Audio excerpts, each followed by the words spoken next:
Assalamu alaikum everyone, and Ramadan Mubarak to all of you. Alhamdulillah, we've been given the blessing of witnessing another month of Ramadan. This is a blessed occasion in which Allah subhanahu wa ta'ala promises us, for those of us who perform it correctly, and we hope that we all do, that He gives us forgiveness, grants us mercy, and grants us safeguarding from the hellfire. When you look at the act of fasting, it is the most intimate act compared to all the other acts of worship. It's the most intimate act of worship that one can engage in.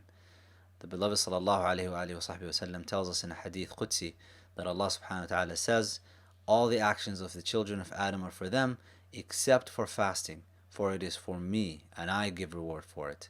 It is the act of worship for which the reward is not given an accounting. The reward for it is going to grant us such felicity, such happiness, as the beloved ﷺ tells us that the fasting person has two occasions of happiness. The first occasion is when you break your fast, and the second occasion is when you get the reward for it. Now, we were all created for one purpose, as we all know. وَمَا خَلَقْتُ الْإِنسَ وَالْجِنَّ إِلَّا لِيَعْبُدُونَ مَا أُرِيدُ مِنْهُم مِّن رِزْقٍ وَمَا أُرِيدُ أَن يُطْعِمُونَ. Allah subhanahu wa ta'ala tells us in Surah Al-Dhariyat, I have not created the mankind and the jinn except for one purpose, which is to worship me. And Ibn Abbas radiallahu anhu, cousin of the beloved sallallahu alayhi wa sallam, tells us in his commentary on this that ibadah here refers to ma'rifah. لِيَعْبُدُونَ أي لِيَعْرِفُونَ, to know Allah subhanahu wa ta'ala. Now, knowledge of Allah subhanahu wa ta'ala is essential for you to worship Him correctly. And the beloved sallallahu alayhi wa sallam tells us in a hadith that is related in Bukhari that Allah subhanahu wa ta'ala has 99 names, 100 less one. Whoever Aḥṣaha here means accounts for it, comprehends it, understands it. Whoever really understands the meaning of the 99 divine names, دخل الجنة, will enter the garden.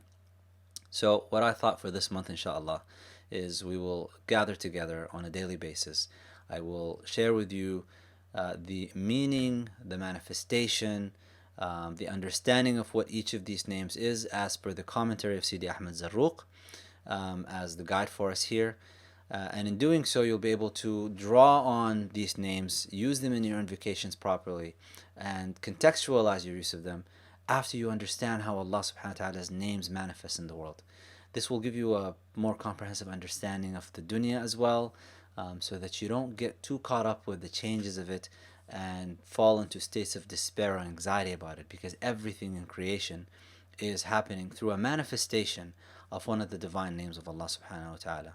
So in this series, what we'll do is we'll take on about 3 to 4 names per episode, and we'll go through the meaning of the name, how you can adorn yourself with that name, because the Prophet ﷺ tells us that تَأَخْلَقُ بِأَخْلَاقِ اللَّهِ, to adorn yourselves with the attributes of Allah subhanahu wa ta'ala, and understand how it manifests in the world, and also share with you some of the du'as that the scholars have shared with us using those names to alleviate burdens, to fulfill needs, and to just generally increase in certainty with Allah subhanahu wa ta'ala.